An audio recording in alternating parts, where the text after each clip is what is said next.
What's going on, Ewan, and welcome back to the channel. It's your boy Matt, bringing you back to yet another Skull Nation meeting. While we're reacting to a video by Realistic Randy, giving his preview for our next opponent, the Jacksonville Jaguars. Until further notice, you know what I'm saying.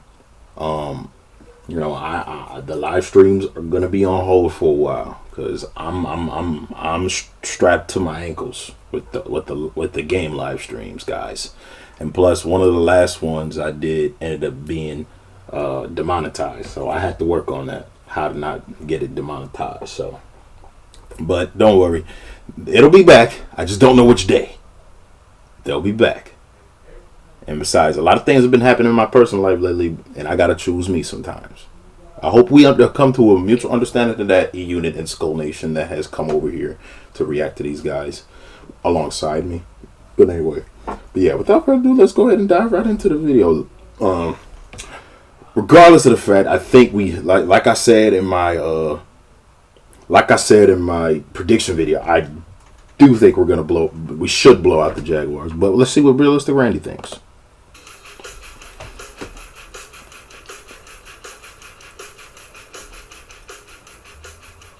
Week 10 is upon us as the Minnesota Vikings look to improve their record to 7-2, facing off against the Jacksonville Jaguars in Jacksonville. And to say that the Jags are struggling would be an understatement. They are 2-7.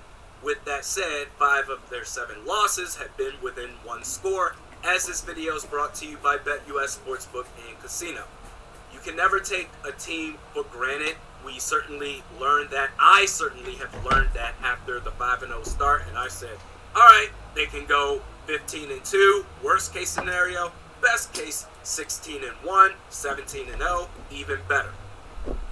But getting punched in the face, getting a dose of reality the previous 2 games before the victory against the Indianapolis Colts, I understand that you cannot take a team for granted. That's how you get got. That said, the Jacksonville Jaguars are struggling in terms of health. The latest injury report for Jacksonville, their running back 1 and 2 categorized as limited, 2 starting offensive linemen, DNPs, their wide receiver 1 and 2 listed as limited. Trevor Lawrence dealing with a shoulder injury, may or may not play. So there's a chance that you may end up seeing Mac Jones at quarterback. Trevor Lawrence, 30th in completion percentage, not great. I think it might be confirmed that Mac Jones is going to start.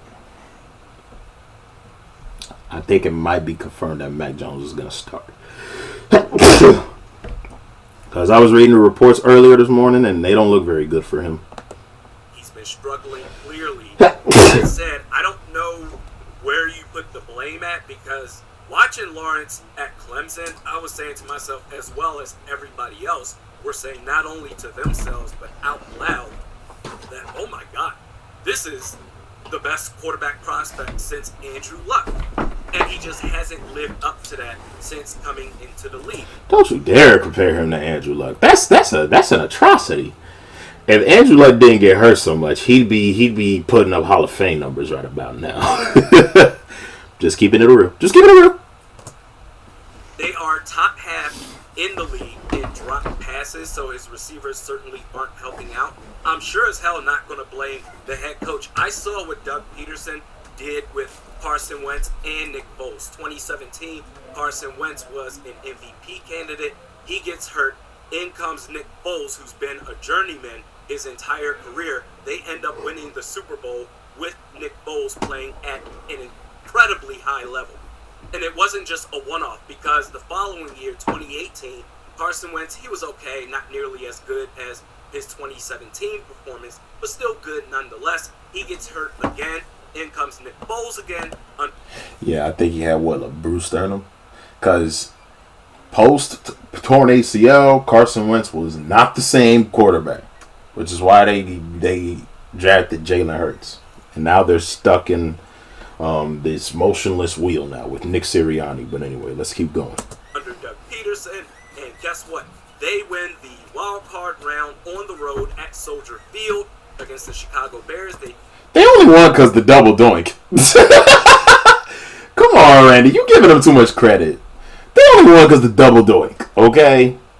And when the Vikings went and picked up Kirk in the regular season, we was torching their asses up and down the field. We did beat them by a field goal, but both sides of the ball were dominated. And then even the year after, when we hosted them up here at US Bank Stadium, we torched their asses again. With Dougie P as the head coach. So you're giving him a little bit too much credit. Just a tiny. Not saying he doesn't deserve a lot of credit, because he is a Super Bowl winning coach. But you're giving him a little, just a little, okay? Then go on the road again, nearly beating the New Orleans Saints at the Superdome. Doug Peterson has the resume that shows that he knows what he's doing when it comes to quarterbacks. So if anything, Trevor Lawrence, I feel like he is failing the head coach here. Thank you. 2 cents. But Mac Jones, if he does end up playing, don't sleep on him. I know what we saw from him over in New England was god-awful. That said, I kind of blame, like, the Patriots hiring Matt Patricia back. Matt Patricia and Dan Quinn, I think, was on... Not Dan Quinn, I'm sorry. Somebody else taking over the offensive coordinator. I blame primarily the Patriots organization. The Patriots organization, in my opinion, failed Mac Jones. But if he redeems himself, I'll be proven right. Come on, I hit the... There we he's go. a lot more relaxed now. You can tell that ever since he got to Jacksonville, he immediately started doing photo shoots and with shades on and smiling from ear to ear. I don't think I've ever seen him smile one time over there in New England. You never except did. for when he got drafted, certainly not in a Patriots jersey, but a guy who clearly appears to be happier in his new job, a lot less stress compared to his old job, in the event that you end up playing Mac Jones instead of Trevor Lawrence. Don't get caught slipping. Don't think, oh, this is the dude who was a bust with the New England Patriots and we're going to take care of business. No, a guy that is going to, I would assume, he's going to come into the game feeling like he has nothing to lose. Prepare for this guy as if he's Patrick Mahomes. Offensively, they're going to be banged up, whether it's at receiver, offensive line, running back, quarterback, all over the place. They're going to be banged up somewhere come Sunday. The pass rush needs to get after it. As I explained earlier, the Jaguars are top half in the league in drop passes.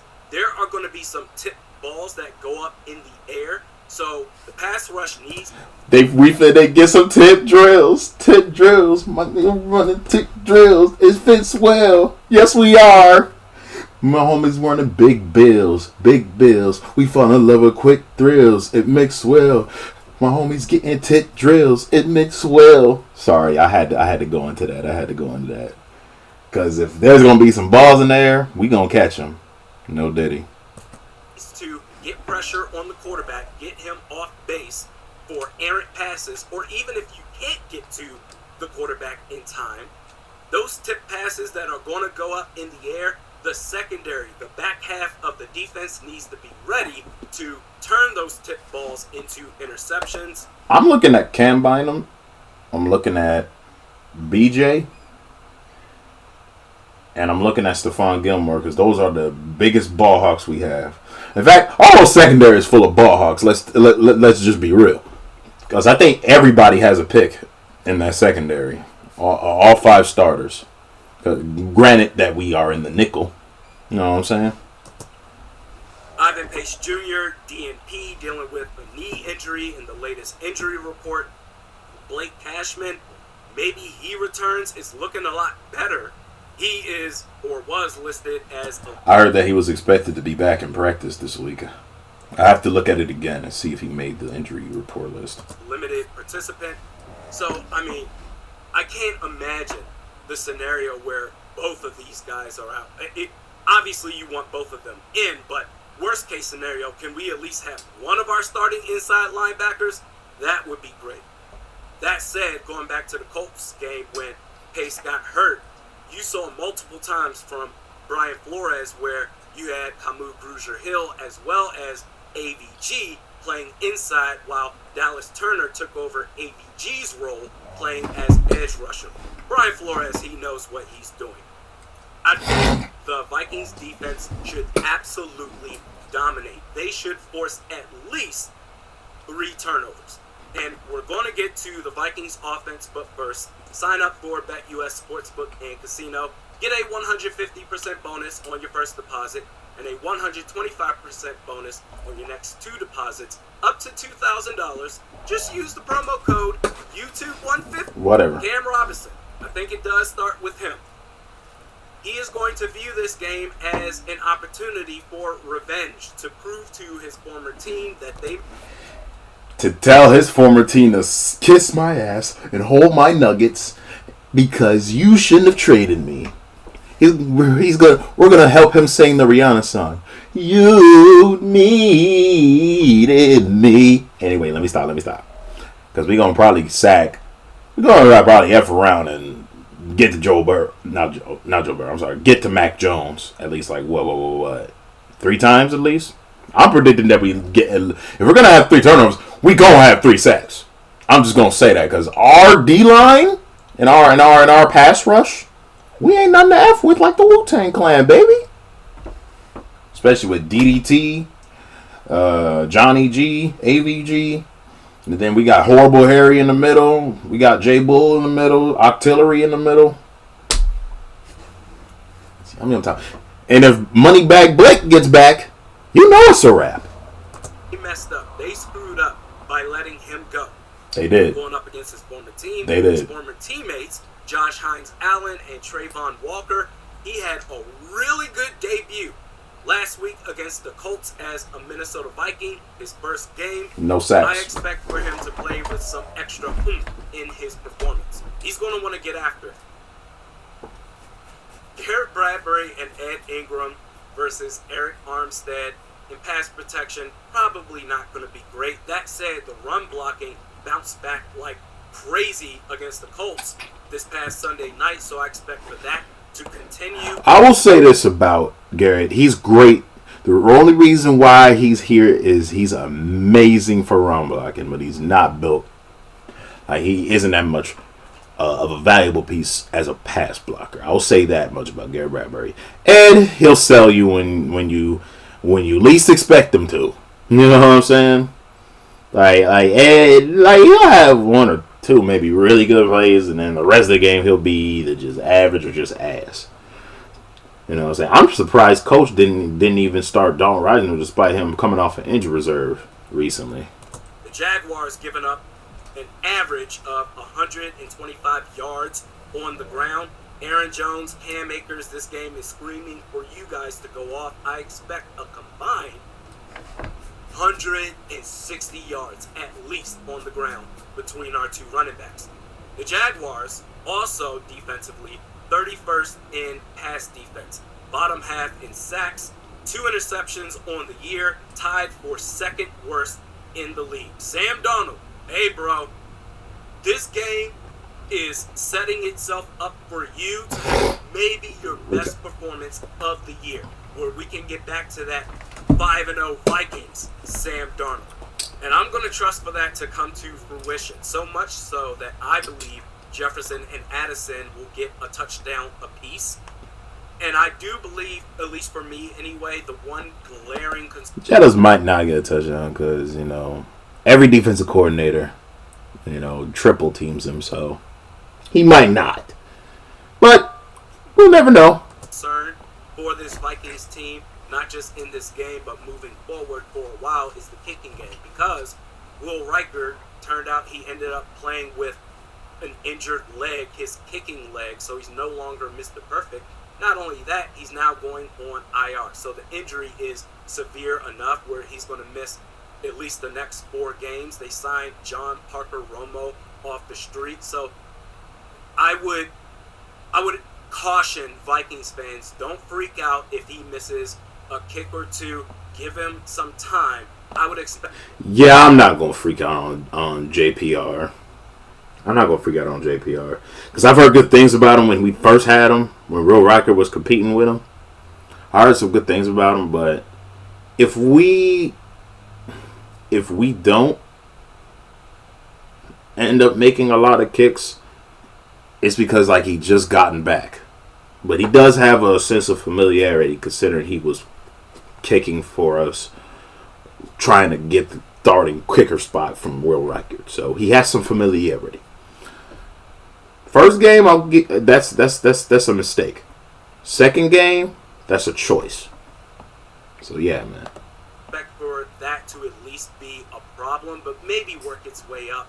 We'll see how John Parker Romo does while Will Reichert is out. Don't take this team for granted. I expect for this team to come in wanting all the smoke, treating the Jaguars like they're a Super Bowl contender, and they're going to get after it.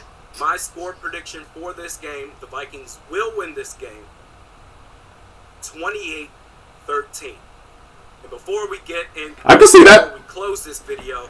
I guess I was being too generous when I said 27-17. I was being too generous. Silly Maverick, I guess. Silly Maverick. Real quick, reflecting off of the trade deadline, the Vikings, they didn't make a move, or at least a move by the trade deadline after already making moves for Cam Akers and Cam Robinson. I'm not going to sit here and say, Kwesi, you failed, you effed up, what are you doing, why didn't you make Hey, you never know what those picks that we held on to could turn into. You never freaking know. Because, hey, Bynum looks amazing. Addison looks amazing. The only picks that didn't pan out were Andrew Booth Jr. and Lewis Seen. Those are the only picks that didn't pan out. the move?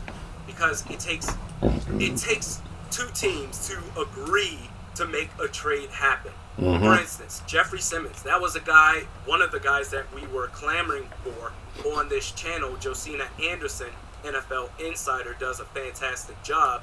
She tweeted out during Tuesday's trade deadline, or before the trade deadline, that I spoke with a team representative that said they reached out to the Titans to gauge a trade for Jeffrey Simmons, and that team representative said that the Titans said no. So if the Titans aren't going to trade away Jeffrey Simmons, and let's say, assuming that they did their due diligence, the Vikings going after Dexter Lawrence or J.C. Horn or whoever, if the team says no, what can you really do? Yeah, what can you do? Marshawn Lattimore, he ended up going to the Washington Commanders. As a corner. Why didn't you trade for him? But the one thing I will say in Kwesi's defense there is that, okay, with the history between the Vikings and the Saints and how much they don't like each other, even though... Oh, it's still F the Saints. It's still F the Saints. Even though they are currently suffering, until they get known as the Aints again, until everybody starts calling them the Aints, it's F the Saints. Because y'all remember how much bad blood we got. They're paying for every atrocity that they committed during that Bounty Gate year. Because I'm telling you, that is the most bought and paid for Super Bowl of all time. That's why we do not have a positive working relationship. Plus, they have a tendency to steal a lot of our ex-players from the early 2010s. Like, after we was done with Marcus Sherrills, the Saints picked them up. After Zach Line became a free agent, the Saints picked them up. After Adrian Peterson was cut, the Saints picked him up. And when we walk on the back home to good old U.S. Bank Stadium with a nice belt-to-ass whooping by Sam Bradford and the ultra-dominant 2017 Minnesota Vikings. Or at least the Vikings. I don't know if the Saints, if it's different, but I know the Vikings is different compared to 09 NFC Championship game. This is a different regime. But still, that animosity between these two organizations would say Kwesi did call the Saints. Hey, we want Marshawn Lattimore. I'm willing to bet that the Saints said no. Of course they didn't. We don't want to deal with Of course they didn't want to give him We'll go ahead and send him over to Washington. So I'm going to choose to believe that Kwesi did all he could especially forcing Jacksonville to take on an extra $7 million of his remaining salary this year that they were trying to position themselves to make another trade. I'm going to choose to believe that Kwesi did everything he could by the trade deadline to make something big happen, and it just didn't work out. Didn't work out. The live stream is going to be on Sunday, Hey. and it's going to start at 11:45 Central Standard Time for all of those that. Okay, he's self-promoting now, so the game breakdown is really over. Yeah, he touched on a lot of things. You know what I'm saying? I agree with that Kwesi take. We can't blame Kwesi for not making any trades because both teams have to agree. So I'm not mad, and quite frankly, I'm happy with the status of the team we got right now. I'm satisfied because the real splashes are gonna be made once J.J. McCarthy gets healthy for next season. Okay, that's when we should be really making big splashes with our team. You know what I'm saying? Furthermore, if there's anything that he failed to mention is that we got to watch two people on the Jaguars too. We got to watch Evan Ingram. The defense has to keep their eyes peeled for Evan Ingram because that's been Trevor's safety target over the middle these past few years. We got to try to limit him. And then as far as Darnold in that offense is concerned, I would say do not throw the ball where Andre Sisco is because he will make a play on it every time. He's the only person in that secondary that's worth a damn, if we're telling the truth. The cornerbacks, you can eat them as long as Andre Sisco is not assisting them over top. Like, if they're doing one-on-one coverage, throw to either option. Especially on the outside. I want to see another 97-yard bomb by Darnold, okay?